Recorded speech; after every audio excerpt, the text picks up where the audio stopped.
Okay, so it's early in the morning, sun's supposed to be bright. I'm still kind of sick, like very sick. We got shoulders today, and this is a shoulder tutorial. So stay tuned for the workout, because I'll be doing like a voiceover, and like maybe a voiceover of like the pose down too. But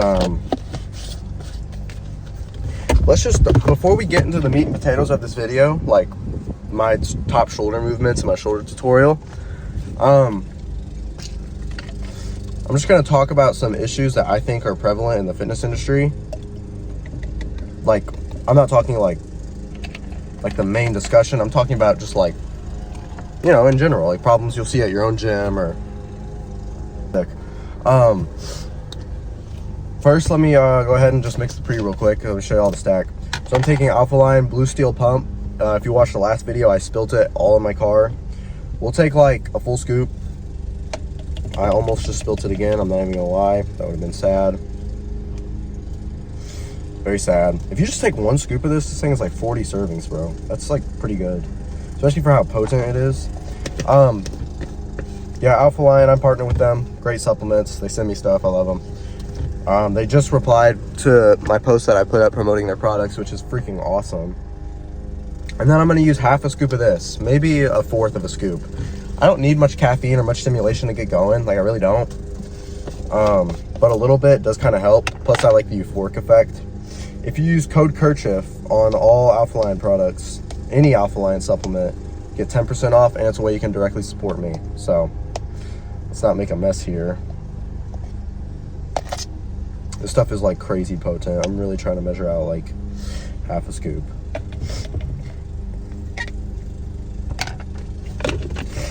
But yeah,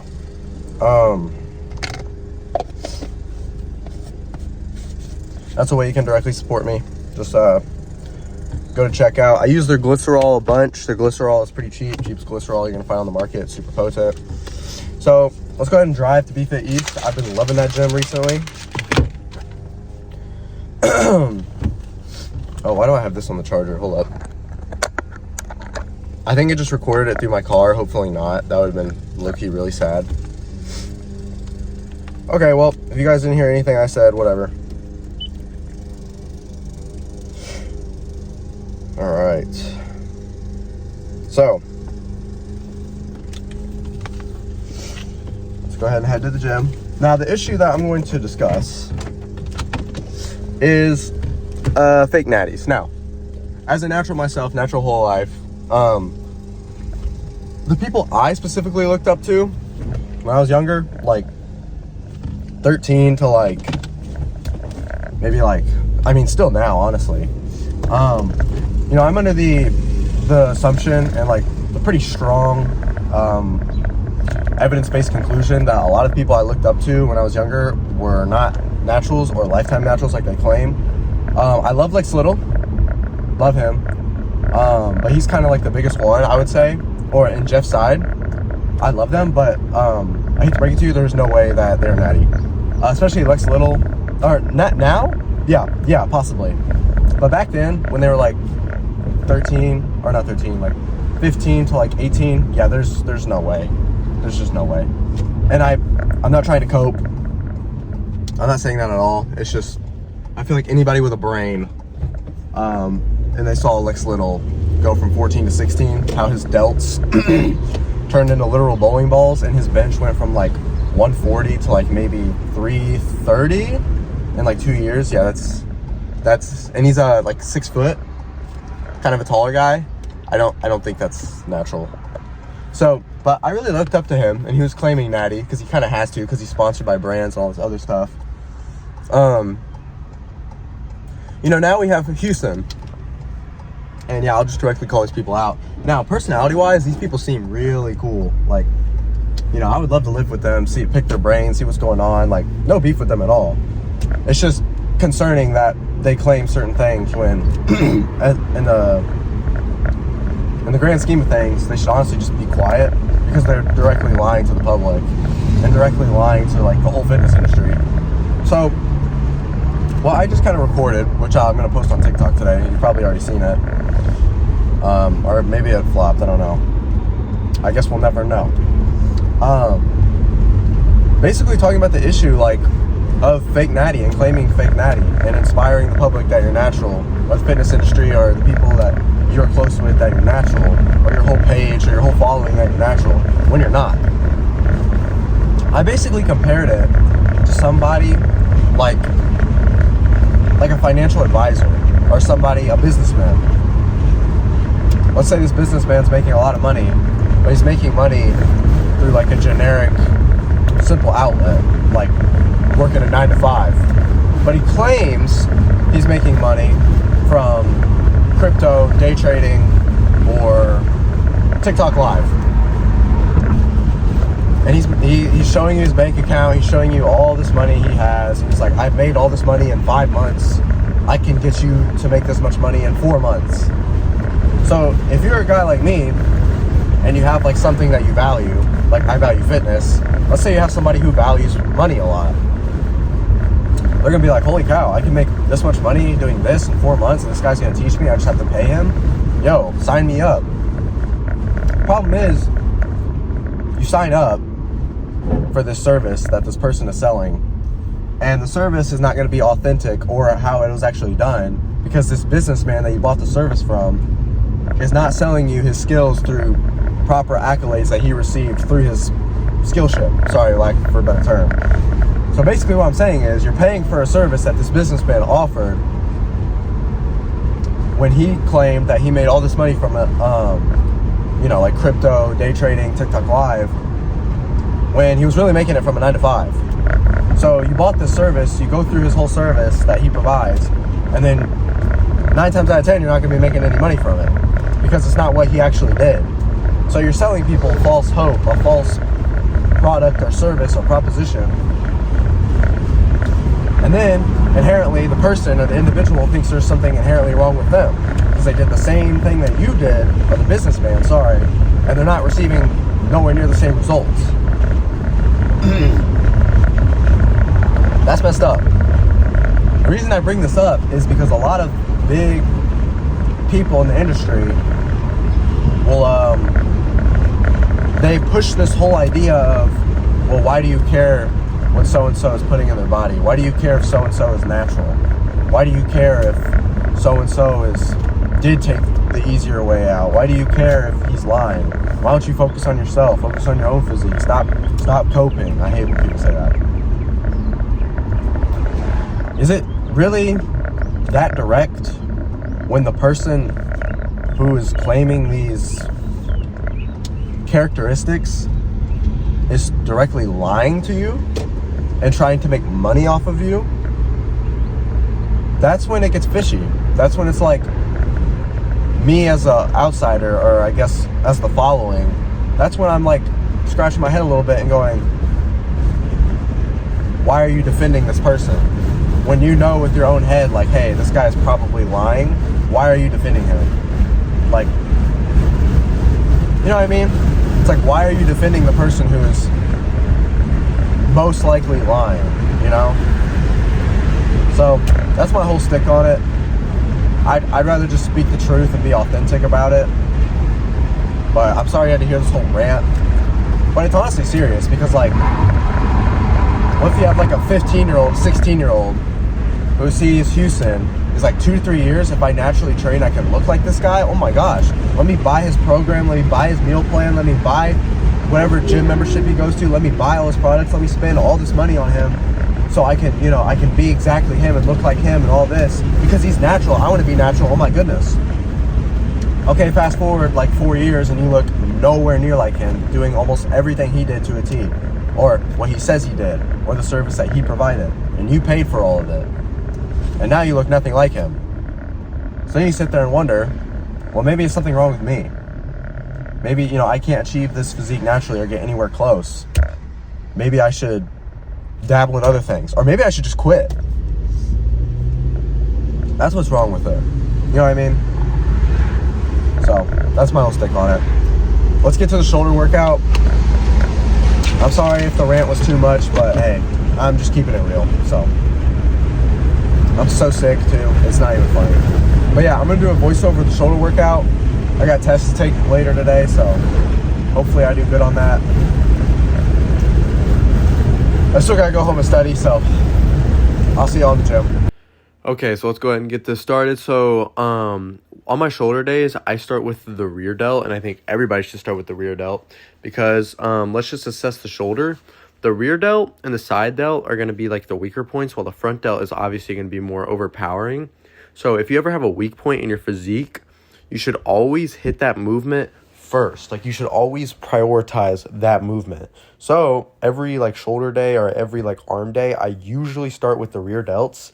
Right now, the split I'm running is chest, back, arms, shoulders, legs. My pec injury is like not getting any better. So right now the split that I'm running is just back, arms, shoulders, and legs.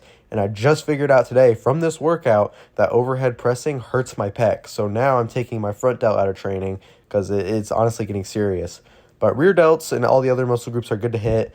As you can see, I'm just doing some dumbbell bent over lateral raises. This really targets the rear delt. I usually like to start with the reverse pec deck, this machine here, but it was taken, so I went with some dumbbells. Did one set seated, one set standing, and my rear delts were pumped after the first set that you saw. So make sure you go to failure, go hard on these. I think I picked a little bit too much weight on this first set here, so I wasn't able to get as many reps as I would like, but try not to use your traps, try not to use your triceps, try to just use that rear delt. You can really see it poking out.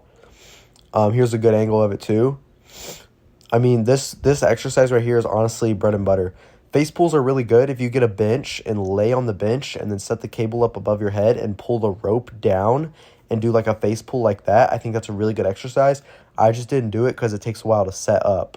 But make sure you're hitting your rear delt probably first on your shoulder day because, I mean, having big rear delts or well-developed rear delts will put you ahead of so many other physiques.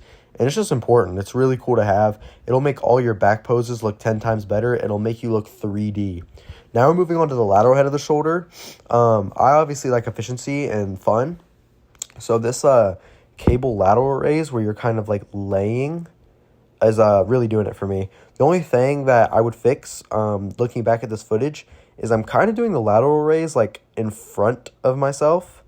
I would try to go out wider, make it more look more natural. I'm kind of going above, like towards my front delt a little too much. So I might need to lighten the weight less next time. I was just trying to progressive overload, but I'm currently in a caloric deficit and I'm cutting, so progressive overload is not really, I should go for it, but it's not really expected because the calories, my energy are just going to go lower and lower. So I know next set or next time I do this exercise, I'm just going to lower the weight. But I think I lowered the weight a little bit here. This looks a little better, nothing huge, but my lateral head of my shoulder was getting cooked. And this was doing it for me for sure. It feels really safe. It doesn't hurt any of my muscle groups really. And try to lead with your elbows. This exercise is really good too because it prevents like a good amount of swinging. And the cables is constant tension on that lateral head of the shoulder. It's really good. It's a good exercise. My friend Seth showed it to me. I think I did 3 sets here because I enjoyed it so much. Obviously pushing past failure here is like not really possible. So just, go as hard as you can. Don't hurt yourself. And you can't really use a whole lot of weight on this. I know that a lot of people like to do the thing where they grab like the cable and they lean away and do single arm lateral raises with the cable. I don't like doing that because, like I said, I'm all about efficiency. So I'd rather do both arms at once. So this is a good way that you could do that. Now, having an all shoulder day is kind of weird, but it really serves a purpose when I'm hitting that lateral head of the shoulder because it's really one of my weak points on my frame. Now I'm moving to just a dumbbell lateral raise. This is like excellent form. The fact that I'm moving the 35s like this is kind of crazy. I will say with the dumbbells, you can't really get the lateral head in that stretch position, which is what I'm like dying for. Like that's really what I want. But I'm just forced like boom, contraction. And then like the contraction after contraction after contraction and a little bit of swinging, like it really does pump your delts up, I'm not going to lie. So I felt good, went to failure. Now this right here. So this, my right pec was getting absolutely cooked in the bad way. Like, I totally, like, re-injured my pec here. So, you know, no overhead pressing. I'm hitting that front delt that ties into my pec. So, not only can I not train pecs, but I cannot train my front delt because that my little pec injury, yep, boom, right there. I felt it. It didn't like it. So I lowered the weight, and I was like, no, let me just try to hit the front delt, and I wasn't really getting that much front delt stimulation. Especially when I was trying to go to failure, my chest was taking over, and my chest did not like that. So currently I'm icing my chest. It's so painful. I'm not able to hit chest. Please wish me a speedy recovery. If you have any tips on how to recover from a pec strain, just let me know. Heat has not been doing it for me. And then here I'm doing a frontal raise, a little bit easier on my pecs, but I think I'm going to stick away from this too. I really do want to start incorporating, look at my front delt there. I really do want to start incorporating front delt training, but, you know, with this whole pec thing and then, like, me prioritizing incline movements when I do chest training, it just hasn't really been needed until, like, this point. But now that my pec is hurting and then it only started hurting when I did that overhead press and then this movement. So front delt is getting taken out of training until the pec issue resolves, which might be 2 to 3 weeks. I'm not going to lie. I know it's supposed to be all about shoulder day, but, you know, everybody suffers from injuries if you're training hard enough. So I hope you could take something from that too. My front delts are looking pretty good in this, though. I'm not going to lie. Like, this, like, frontal raises look, you know, they're pretty good. And like I said, dumbbells are awesome, but cables are honestly better, constant tension. So I'm doing it with a rope. And yeah, as you can see, I'm getting cooked. This didn't really hurt my chest too much, but after I did feel it, so I'm just going to take this completely out of my training for now. This is sped up. I did a run the rack lateral raise with the dumbbells. This is like top tier exercise. I don't know who came up with this. I mean, it's not like, you don't have to be a scientific genius to come up with this like progression or this like drop set or intensifier, but oh my goodness, this was the highlight of the show for sure. Like, the intensity is insane. Like, honestly, if you have the mental fortitude, I would honestly pyramid up a little bit, just a little bit, and then pyramid all the way down. That is going to be most ideal. But this is at the end of the workout. I was completely torched, so I just pyramided down. Just did drop set after drop set, drop the weight, and I mean, dude, it was ideal. That's for sure. It was ideal. I think I did 35s, good form, then 30s, then 27s, and then 25s. I mean, dude, the lateral head of my shoulder, that was the star of the show for sure. Now we're getting into a little pose down. My right pec was hurting. Oh my goodness, it's such an issue. Front double bi looks okay. I mean, we had like 4 or 5 cupcakes, so I'm like really bloated. Did a good amount of cardio, hopefully burnt that off. Today I've done good so far, eating about 2,500 calories. Those shots are insane. I cannot wait to post these like on TikTok or short form. But I mean, that's really my shoulder day. It was honestly kind of nerfed because I couldn't do a lot of like front delt work, which front delt is like really like a big part of the shoulder. Like, a lot of people, when they think about shoulder training, they really just think about that front delt. But, you know, this whole pec problem, like, it's really emphasizing that, you know, you still have 2 other heads of the shoulder. Like, the front delt is just one piece of the puzzle. It's only 1/3 of the whole picture, you know? So that's it for the video. I hope you guys enjoyed. That's just a typical shoulder workout and my tips. I'm trying to get my lateral head up and my front delt and my rear delt. So I'll see you guys in the next one.